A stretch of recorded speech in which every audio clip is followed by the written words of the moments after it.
So along comes Lee et al. And they're going to look at creativity. And there's two types of creativity looked at. They use the abbreviated Torrance test or built creativity in the terms of what we typically look at in America. Then there's cultural creativity test when you're looking at other cultures and how you deal. So you got the general creativity, and then you got one specifics to the culture. Everybody got that?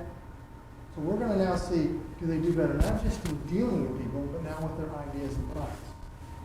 So we have a study abroad. They break it up into three groups, because now what they're thinking, well, the study abroad group wants to go, and then there's those people that want to go, and this is how they set up their control. They want to go to study abroad, so you would think they'd be of the same nature as the study abroad in abilities, correct? And then there's the campus group. They look at it, and they look at several things. They also look at age, they look at race, they look at males and females, and when they did all that, what they found out, there was no differences in any of those categories for their abilities, except cultural, language fluency. And women whipped up on those men. Women were much better with the language than the men were. Okay? Creativity, the abbreviated Torrance test, again, looks at general creativity. Can you take this robe and turn it into something other than what you normally do tying? You know, the different type of tests that they give. It's a general aspect. What you find out is the student did better than the students who have an intent to study abroad but didn't study abroad. They did better. The study abroad group did better than the campus group that stayed there. And those two groups were equal. This would suggest the study abroad. It's not the intent or desire to go to abroad that makes them better students. It's the actual experience of studying abroad. You get to the cultural creativity task, the same thing happens again.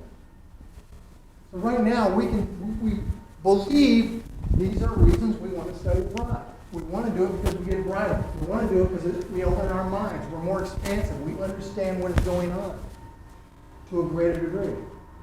But that's what we believe. Now we went out and do research and we find out, hey, it's supported. But why do these exist? Why does this happen? And that's kind of what we're going to get to next. So other research findings, we're talking hundreds and thousands of these studies. The study abroad experience has shown enhanced acceptance and understanding cultural diversity, increased cultural global awareness, increasing global competence, cross-cultural skills, better adjustment to cultural diversity, increased interest. Well, if we're moving ahead in a global world, don't you think those are good skills for us? So that's what we kind of see.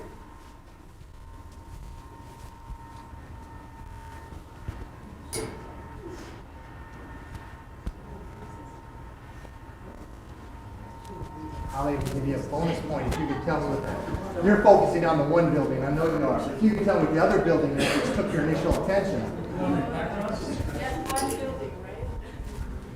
The building that dominates the scene. Not the one you're thinking of, okay? Why do these differences exist? Well, there's several reasons, and this is where we start getting into the psychology and understanding the benefits. We're going to talk about multimodality, the idea of different modes of processing. I'm going to talk in terms of modes as senses. We've got 5 senses that we typically talk about. And Atkinson-Schiffer is a memory model, and popularly talks about global processing, taking multiple sensory aspects and then using them to make it more effective for recall later. After John, we have different types of memory. There's semantic, which, how many have ever read a book on London, England? Or read a book on London, England? How many have ever seen a historical or a travel channel on Germany? Okay. Can you tell me much about those 2 places? David? It's a little hard. We're going to show you that when someone goes over there, they can tell you a lot about it. And there's reasons for it. And finally, there is an element of stress involved. When you go overseas, you're at a higher level of stress on almost every interaction you do. And people go, oh, I don't want to be stressed. But stress is good. So use stress. It's good for you. And some of these 3 models, again, I could have brought in 8 or 9, 20 different models, but I didn't think that would be a good idea for a 45-minute presentation. Here's a model I really like. It's an older model. Cognitive psychologists use this as a basis to explain a lot of things. It's the Atkinson-Schiffer model, and we basically look, and we got 3 sensory three memory stores. We have sensory stores, we have the working memory, and then we have long-term memory. Your ability to recall facts that were put in over 20 seconds ago, that's long-term memory. Short-term memory is not, I remember what happened yesterday. And that's what the media will tell you short-term memory is. But that's not short-term memory. Short-term memory is 20, 30 seconds. It's looking up a phone number, recalling the phone number, making the phone call, walking out, and you have no clue what you just done. That's short-term memory. So you have to get in long-term memory. What ends up happening is when you come in a regular college setting like this, come down, you sit, the instructor sits and talks to you. Maybe it's a history lesson. Let's talk about Napoleonic Wars. And he's over in Luxembourg. He's doing Battle of Waterloo. Now, I'll be honest with you. For years and years and years, I thought Waterloo, where do you think Waterloo is? Very good. Anybody? Most people say France. What's that? Belgium. The Belgium. And you go over, you go into Waterloo, and it's the very edge of Belgium, and I did not know that until I got there. I've taken history lessons talking about, being the X down, the Elbe, and all that. I didn't know that. Now I'm there, and I'm standing on the battlefield. And they got a huge monument. Something happened. There's stress. And what you start doing is you start taking not only the process of being there, you are taking in the senses. The smell, the feel, the presence. People have been to places like that, you know what I'm talking about. There's a presence. You just you're overwhelmed by it. Then you're seeing it. You're hearing it. All your senses are activated. In the classroom, maybe one or two. Maybe one or two in the classroom. That's why experiential learning, and I know it's big in the psychology department, you try to get the students more involved in different ways so they understand the concepts you're doing. The more senses you can get involved, the more, there's 5 senses. If you can get 5 involved and moving forward, then they're moving forward in different modalities and it's easier to find. And that allows you to put more as a group.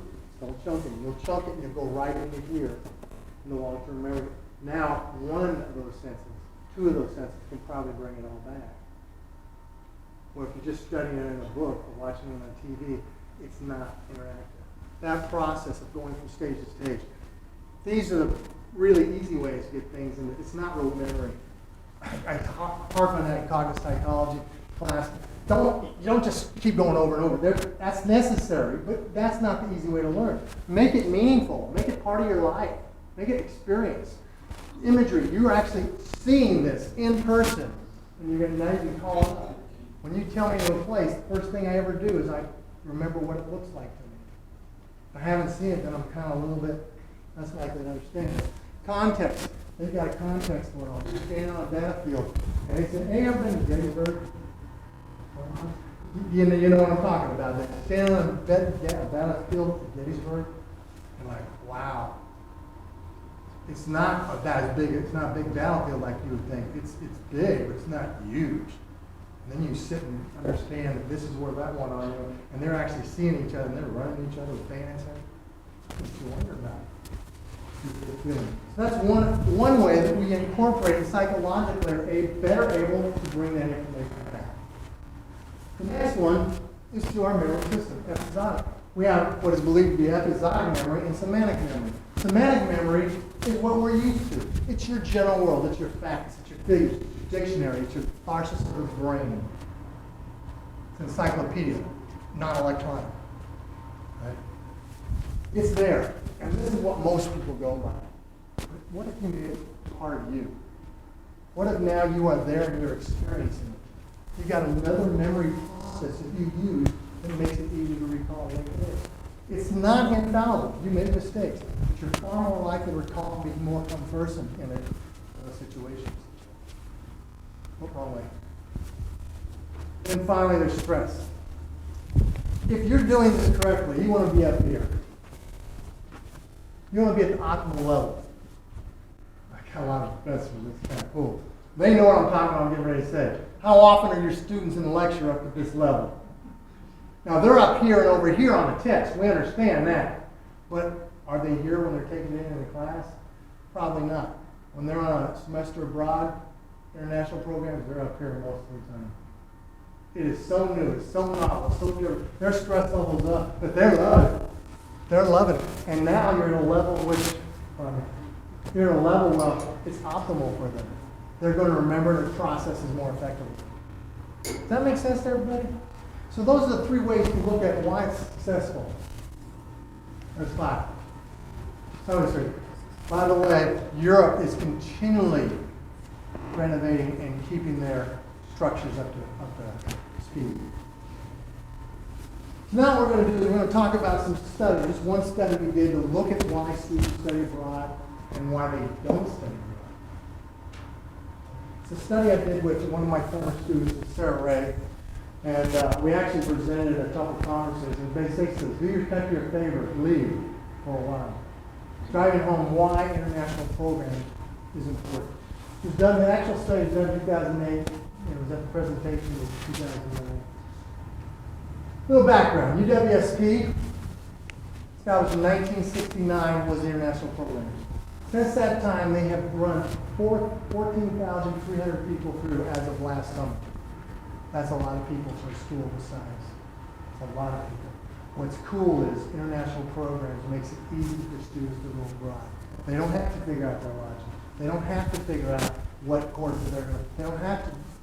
International programs does it all for them. Some of the bigger campuses, they don't. My daughter studied abroad in France. She had to figure out how she was going to get there. She had to figure out where she was going to live. She had to figure out how to enroll. And all the university did was give their backing, their blessing. Go ahead and do it. We'll back them. Not here. UWSP and international programs did a great job. As you can see, when they first started out, we'll go back. Well, that's really scary. 13 programs is all you had, 350. Now we got 29 programs, 418. Why the difference? They're a little more going, but so many more programs. Because they've gone from semesters to short terms. And why have they done that? Yeah, well, we have a lot of semesters abroad with a lot of faculty left.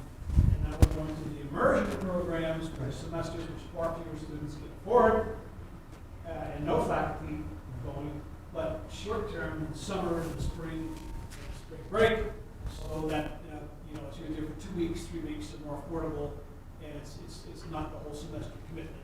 And the immersion program is referring to is they're actually directly enrolled in that university, in that city over here, or in China, whatever they might be. Not a lot of those, because a lot of students, we're talking central Wisconsin especially, are not comfortable with going for the first time overseas without some support. That support usually is the faculty leader. It's usually the faculty leader. And they do a great job. So right now they've gotten a lot of shorter programs, 3 weeks with faculty leaders who go over and they get one class per process. And the programs are all different. Semester one, they got Ireland, Britain, Germany, France, Poland, Britain, Poland, Australia, New Zealand, all in Germany at one time, all used to have semester abroad programs where we'd go over, one faculty leader take students over, they were learning classes, they had the support. All those don't really exist anymore. They're trying it, but it's because of cost and the way we have our agreements with the various universities. Short term, however, have actually increased. That's why you see more programs, slightly more number of people. But when you do short-term programs, you're talking smaller groups, 16, 18, 20. I've been fortunate because all my groups have been 30 going abroad. It's Europe, and it is the number one destination. Students like going to English-speaking countries. Costa Rica, Belize, and Mexico are there, Europe, China, and you see we've got some African countries. We're going everywhere. They're working on our program to go through. So when we look at this, we start asking the questions. Here's some more numbers. We start asking the questions. Well, what is keeping you from studying abroad? Where's your favorite places to go? And as a result, faculty leaders have to develop these programs, which then take them to international programs. And we got some great faculty to do the programs, but the programs aren't always there. So we're trying to work that. Picture 6. This one's a good one.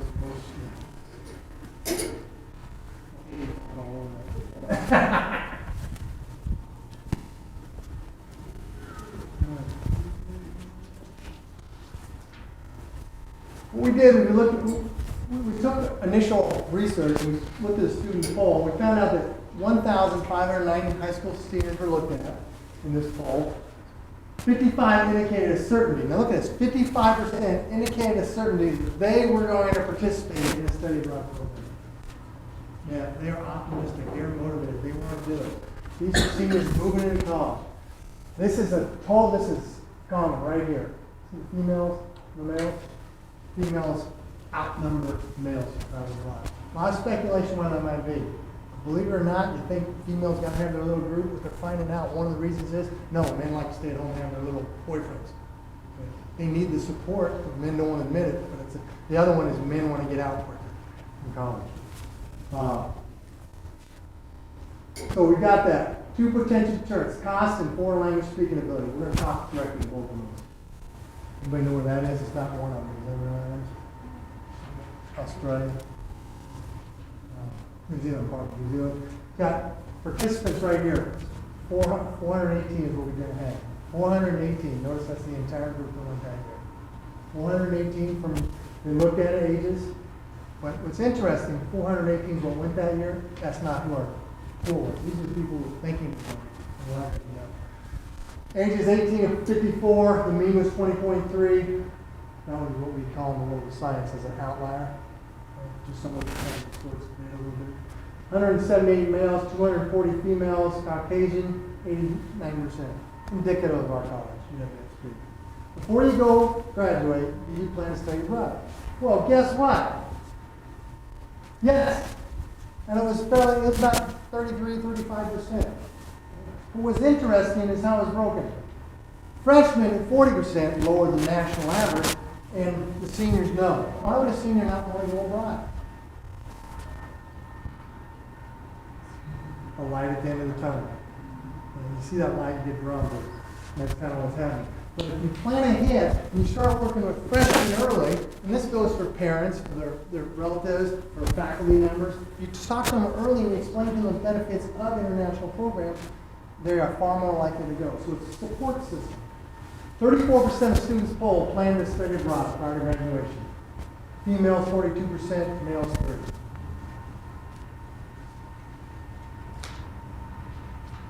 New Zealand again. What you said.